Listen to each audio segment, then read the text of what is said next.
अब चलते हैं समुच्चयों के प्रकार पर, टाइप्स ऑफ सेट्स। पहला समुच्चय है रिक्त समुच्चय या एम्प्टी सेट। वह समुच्चय जिसमें कोई अवयव नहीं होता रिक्त या शून्य समुच्चय कहलाता है। इसे फाई या फिर सर्पाकार कोष्ठक जो है खाली होता है से प्रदर्शित करते हैं।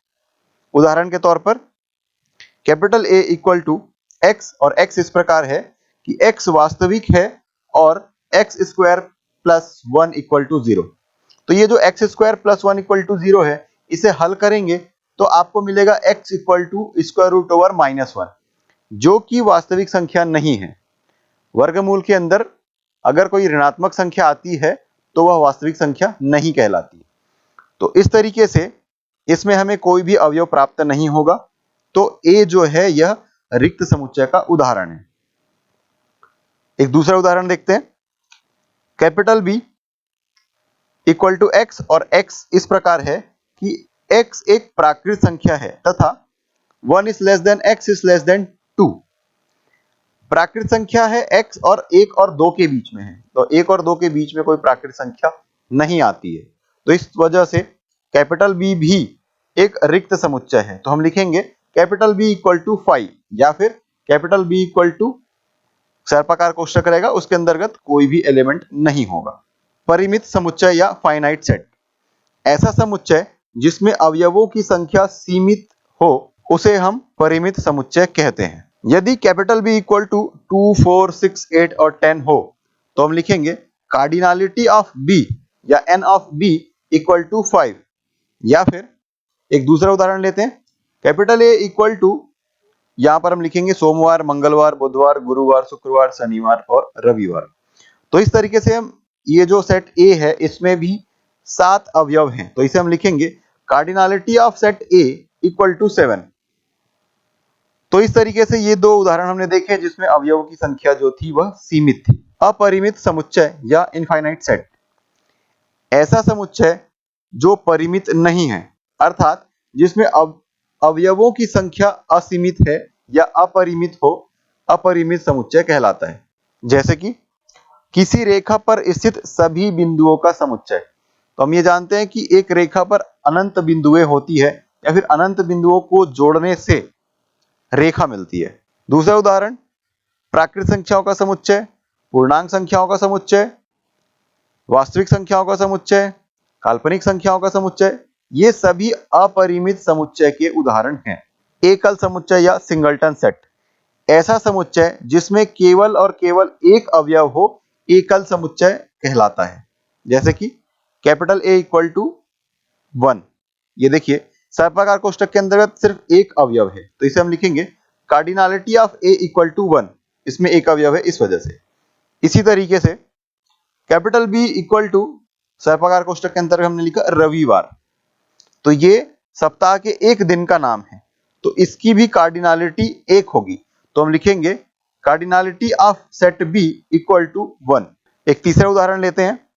C इक्वल टू x और x इस प्रकार है कि x महीने का नाम है जिसमें 28 या 29 दिन होते हैं। तो हम जानते हैं कि सिर्फ फरवरी में 28 या 29 दिन होते हैं। तो इस तरीके से C इक्वल टू हम लिख सकते हैं, सर्पाकार कोष्ठक के अंतर्गत हम लिखेंगे फरवरी। तो इस सेट की भी कार्डिनलिटी 1 है, तो हम लिखेंगे cardinality of C equal to 1। तो ऐसा समुच्चय जिसका गणनांक 1 हो एकल समुच्चय कहलाता है। समतुल्य समुच्चय या इक्विवेलेंट सेट। ऐसे दो समुच्चय A और B जिसमें अवयवों की संख्या समान होती है एक दूसरे के समतुल्य समुच्चय कहलाते हैं। उदाहरण के लिए अगर हम लिखें कैपिटल A इक्वल टू 1, 2, 3, ये समुच्चय के अवयव है। दूसरा कैपिटल B एक सेट है जिसमें 10, 20 और 30 ये 3 एलिमेंट है, तो हम लिखेंगे cardinality of A equal to 3 और cardinality of set B equal to 3। तो सेट A और सेट B दोनों में अवयवों की संख्या समान है, इस वजह से A और B दो समतुल्य समुच्चय होंगे। या फिर हम ये कह सकते हैं कि ऐसे दो समुच्चय जिनमें अवयवों की संख्या समान होती है एक दूसरे के समतुल्य समुच्चय कहलाते हैं। अगला है समान समुच्चय या फिर इक्वल सेट। ऐसे दो समुच्चय A और B जिसमें अवयवों की संख्या तथा अवयव दोनों समान होती है समान समुच्चय कहलाते हैं। जैसे कि अगर उदाहरण के लिए लिखें, माना A इक्वल टू 1 3 5 7 9 और सेट B इक्वल टू 3 5 9 7 1। तो देखिए सेट A में कुल 5 अवयव है, सेट B में भी 5 अवयव है। तो ये पहली शर्त पूरी हो गई, दोनों में अवयवों की संख्या समान होनी चाहिए। अब देखिए 1 3 5 7 9 ये जो 5 अवयव है ये भी सेट B में है। तो इस तरीके से A के सारे अवयव B के सारे अवयव हैं और B के सारे अवयव A के सारे अवयव हैं। तो इस तरीके से हम ये कह सकते हैं कि A और B इस प्रश्न के अनुसार समान समुच्चय हैं।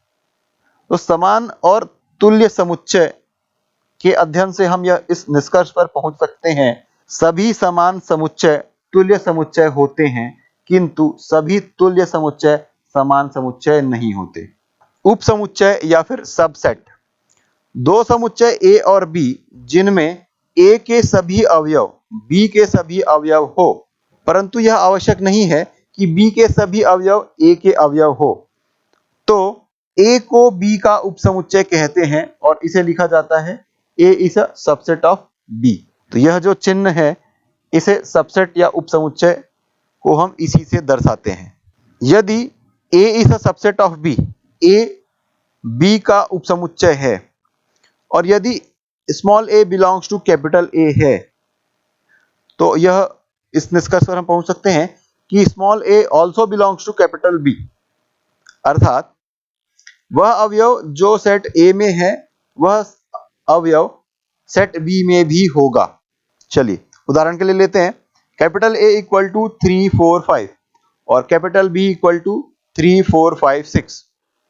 तो देखिए A के जो सारे अवयव हैं वो B में शामिल है, लेकिन B में एक ऐसा अवयव है जो कि A में नहीं है। तो इस तरीके से B जो समुच्चय या सेट है वह बड़ा समुच्चय है और वह अपने अंतर्गत समुच्चय A को शामिल करता है। उचित उपसमुच्चय या प्रॉपर सबसेट्स, दो समुच्चय A और B जिनमें A के सभी अवयव B के अवयव हो, परंतु B में कम से कम एक अवयव अधिक हो, तो A को B का उचित उपसमुच्चय कहते हैं। जैसा कि उदाहरण में हमने देखा था, A इक्वल टू 3 4 5 ये एक सेट है और B इक्वल टू 3 4 5 6 एक दूसरा सेट है। तो A के सारे अवयव B में है, लेकिन B में एक अवयव 6 है या 6 है जो कि A में नहीं है। तो इस तरीके से हम कह सकते हैं कि A B का उचित उपसमुच्चय है। अनुचित उपसमुच्चय या फिर इम्प्रॉपर सबसेट्स, किसी समुच्चय के लिए रिक्त समुच्चय और समुच्चय घात को उस समुच्चय का अनुचित समुच्चय कहते हैं। तो रिक्त समुच्चय जिसमें कोई भी अवयव नहीं होता, जिसे हम फाई या फिर सर्पाकार कोष्ठक जिसके अंतर्गत कोई भी अवयव नहीं होता उससे प्रदर्शित करते हैं। समुच्चयों का समुच्चय, सेट ऑफ सेट्स, वह समुच्चय जिसके अवयव स्वयं कोई समुच्चय हो, समुच्चयों का समुच्चय कहलाता है। जैसे कि कैपिटल A इक्वल टू 1, देखिए ये सर्पाकार कोष्ठक के अंतर्गत लिखा गया है, तो ये अपने आप में एक समुच्चय है। इसी तरीके से 2 और 3 ये भी सर्पाकार कोष्ठक के अंतर्गत लिखे गए हैं, तो ये दोनों अवयव मिलकर के अपने आप में एक समुच्चय बनाते हैं। इसी तरीके से 1 3 और 4 ये भी सर्पाकार कोष्ठक के अंतर्गत लिखे गए हैं, तो ये भी अपने आप में एक अलग समुच्चय है। तो इस तरीके से जो कैपिटल A यहाँ पर हम देख रहे हैं ये 3 अलग अलग समुच्चय का एक समुच्चय है। अगला है घात समुच्चय या फिर पावर सेट, किसी समुच्चय A के सभी उपसमुच्चयों के समुच्चय को A का घात समुच्चय कहते हैं। इसे P ऑफ A से निरूपित करते हैं। पावर सेट जैसा कि हमने कहा था, तो इस वजह से इसे P ऑफ A से निरूपित करते हैं। तो हम लिखेंगे P of A equal to capital X इस प्रकार है कि X is a subset of A या फिर X is a proper subset of A। चलिए उदाहरण के लिए देखते हैं, यदि कैपिटल A इक्वल टू 1 2 3 हो तो पावर सेट में जो अवयव होंगे कुछ इस तरीके से होंगे। तो हम लिखेंगे P of A equal to 5 पहला अवयव हो गया, फिर singleton element 1, singleton element 2, singleton element 3 और फिर अब डबल एलिमेंट आ रहे हैं 1 2, फिर डबल एलिमेंट आ रहे हैं 2 3 और फिर अगला डबल एलिमेंट 1 3 और अगला एक एलिमेंट है जिसमें 3 अवयव हैं 1 2 और 3। तो इस तरीके से जो सेट बन रहा है यह A का घात समुच्चय या पावर सेट है। यदि किसी समुच्चय में अवयवों की संख्या n हो तो उसके घात समुच्चय में अवयवों की संख्या 2 का घात n होती है। जैसे कि यदि किसी समुच्चय में 5 अवयव हैं तो उसके घात समुच्चय में अवयवों की संख्या 2 का घात 5 बराबर 32 अवयव होंगे। समष्टीय समुच्चय या सार्वत्रिक समुच्चय, जिसे यूनिवर्सल सेट के नाम से भी जाना जाता है। कभी कभी सभी विचाराधीन समुच्चय किसी एक ही समुच्चय के उपसमुच्चय होते हैं, जिसे समष्टि समुच्चय या सार्वत्रिक समुच्चय कहते हैं। इसे कैपिटल यू से प्रदर्शित करते हैं। उदाहरण के तौर पर यदि capital A equal to AEIOU या एक समुच्चय हो, capital B equal to ACDG ये एक दूसरा समुच्चय हो, और capital C equal to XYZ ये एक तीसरा समुच्चय हो, तो इन तीनों से हम ये निष्कर्ष पर पहुंच सकते हैं अंग्रेजी वर्णमाला के छोटे अक्षरों का समुच्चय है, उसके ये सब उपसमुच्चय हैं। तो इस तरीके से इस उदाहरण में अंग्रेजी वर्णमाला के छोटे अक्षरों का जो समुच्चय है वह समष्टि समुच्चय है। चलिए आगे चलते हैं कुछ प्रमेय पर जो कि काफी महत्वपूर्ण है। इसमें से पहला प्रमेय है, रिक्त समुच्चय प्रत्येक समुच्चय का उपसमुच्चय होता है। चलिए इसे हम समझने की कोशिश करते हैं। मान लीजिए कि A कोई समुच्चय है तथा फाई एक रिक्त समुच्चय है, तो स्पष्ट है कि फाई में ऐसा कोई अवयव नहीं है जो A का अवयव ना हो। अतः हम यह कह सकते हैं कि फाई समुच्चय A का उपसमुच्चय है। प्रमेय दूसरा, प्रत्येक समुच्चय स्वयं का उपसमुच्चय होता है। मान लीजिए कि A कोई समुच्चय है, अतः इसका प्रत्येक अवयव सेट A का अवयव होगा। तो इस प्रकार समुच्चय की परिभाषा से हम लिख सकते हैं कि समुच्चय A स्वयं का उपसमुच्चय हुआ। इसे लिखेंगे A is a subset of A। प्रमेय तीसरा है, यदि A is a subset of B और B is a subset of A हो तो A इक्वल टू B होगा। यदि A B का उपसमुच्चय है और B A का उपसमुच्चय है तो A और B दोनों समान समुच्चय होंगे। अंतराल R के उपसमुच्चय के रूप में, intervals as a subset of R। तो हम यहां पर एक संख्या रेखा लेते हैं R, वास्तविक संख्या रेखा, और माना कि A is less than B है, मतलब B का मान A से बड़ा है तथा AB बिलोंग्स टू R हो, अर्थात A और B वास्तविक संख्याओं के समुच्चय के अवयव हैं। AB बिलोंग्स टू R है, मतलब A और B वास्तविक संख्याओं के समुच्चय के कोई दो अवयव हैं। तो इसमें जो अंतराल हैं वो मुख्यतः तीन प्रकार के अंतराल हैं। पहला है खुला अंतराल या विविक्त अंतराल या ओपन इंटरवल। तो वास्तविक संख्याओं का समुच्चय x such that a is less then x is less than b जो है ये ओपन इंटरवल कहलाता है। a और b के बीच स्थित सभी बिंदु इस अंतराल में शामिल होते हैं, परंतु a और b इस अंतराल में नहीं होते। तो इसे दो अलग अलग रेखा चित्रों के द्वारा हम प्रदर्शित कर सकते हैं। पहला है, ये इस तरीके से एक एरो साइन का हम इस्तेमाल करेंगे और a और b ये दोनों ओपन इंटरवल के जो ब्रैकेट का हमने जो इस्तेमाल किया वो हम यहां पर लगाएंगे, या फिर इस तरीके से हम एक रेखा का इस्तेमाल करेंगे जहां पर a के लिए हम एक छोटा ओपन सर्कल और b के लिए हम एक छोटा ओपन सर्कल दर्शा रहे हैं। तो इसमें a और b के जो पॉइंट्स हैं a और b ये दोनों शामिल नहीं होते। इसके अलावा इसके बीच में जितने भी मान होंगे उन सब का जो समुच्चय होगा वो ओपन इंटरवल ए बी का अवयव होगा। दूसरा है समवृत्त या बंद या फिर क्लोज्ड इंटरवल। तो ऐसे इंटरवल में जो बाउंड्री पॉइंट या फिर अंत्य बिंदु होते हैं वो भी शामिल होते हैं। इसे स्क्वायर ब्रैकेट ए बी के अंतर्गत लिखा जाता है, तो इसे हम क्लोज इंटरवल ए बी ऐसा पढ़ते हैं। तो close interval A B equal to x such that a is less than or equal to x is less than or equal to b। तो ए बी इंटरवल में ए और B के बीच में जो बिंदु आ रहे हैं वो तो शामिल होंगे ही होंगे, उसके अलावा बिंदु ए और बी दोनों भी उस इंटरवल में शामिल होंगे या फिर उस समुच्चय के अवयव होंगे। तो इसे दो अलग अलग रेखा चित्रों के द्वारा हम प्रदर्शित करते हैं।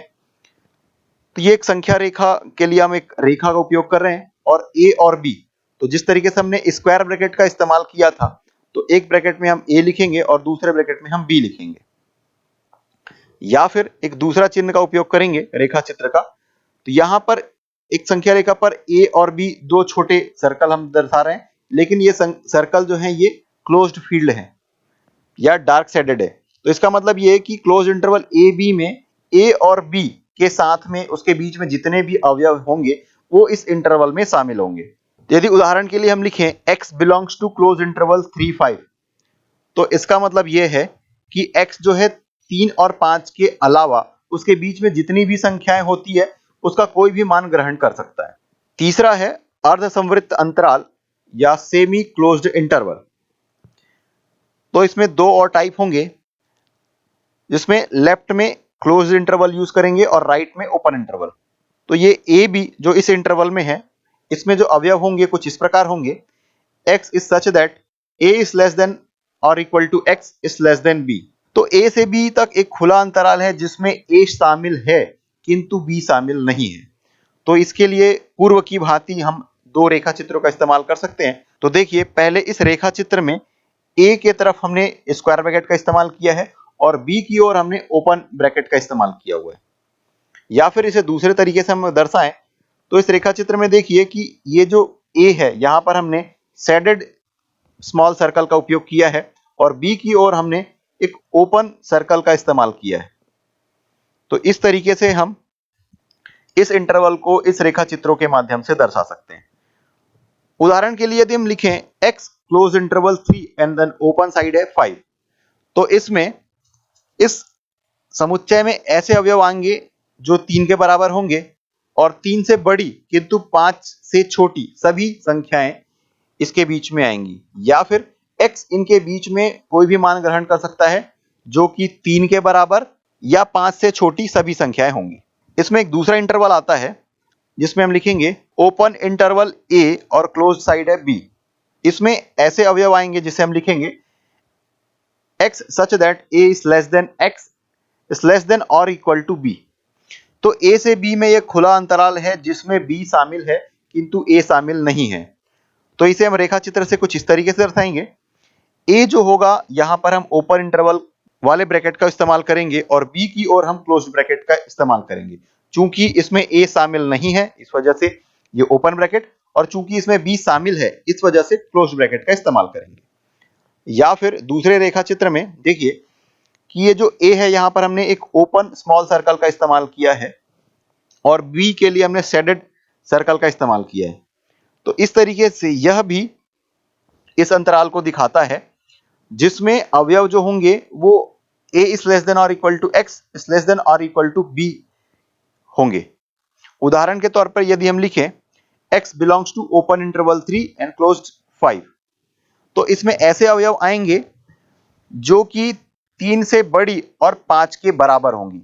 अर्थात तो x बिलोंग्स टू 3 और क्लोज इंटरवल 5 में ऐसे अवयव आएंगे जिसमें 3 से 5 के बीच के सभी अंक या 3 से 5 के बीच में सभी अवयव शामिल होंगे। 5 भी शामिल होगा किंतु 3 शामिल नहीं होगा। इसके बाद हम 3 और इंटरवल देखते हैं जिसका कि इस्तेमाल ज्यादातर होता है। पहला है ओपन इंटरवल 0 इंफिनिटी। तो ऋणोत्तर वास्तविक संख्याओं या फिर नॉन निगेटिव रियल नंबर्स का जो समुच्चय होता है यह इसको प्रदर्शित करता है। चूंकि ओपन इंटरवल है तो इसमें 0 और इंफिनिटी शामिल नहीं होगा। इसके अलावा इसके बीच में जितनी सारी संख्याएं हैं यह नॉन निगेटिव है या धनात्मक है, तो ये उन सारी संख्याओं का समुच्चय है। इसमें दूसरा समुच्चय आता है open interval minus infinity to 0। यह ऋण वास्तविक संख्याओं के समुच्चय को प्रदर्शित करता है। तो देखिए ये ओपन इंटरवल है तो इसमें माइनस इंफिनिटी और 0 शामिल नहीं होगा। इसके बीच में सारी संख्याएं जो होंगी वो इस इंटरवल का या इस अंतराल के अवयव होंगे।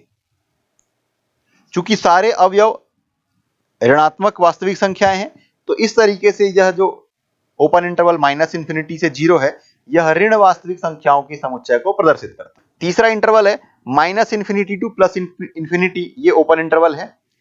तो ये वास्तविक संख्याओं के समुच्चय को प्रदर्शित करता है। चूंकि यह ओपन इंटरवल है तो इसमें जो पॉइंट्स हैं माइनस इन्फिनिटी और प्लस इन्फिनिटी ये शामिल नहीं होगा, उसके अलावा सभी संख्याएं इसमें शामिल होगी। अतः इस प्रकार minus infinity two plus infinity open interval में यह वास्तविक संख्याओं के समुच्चय को प्रदर्शित करता है।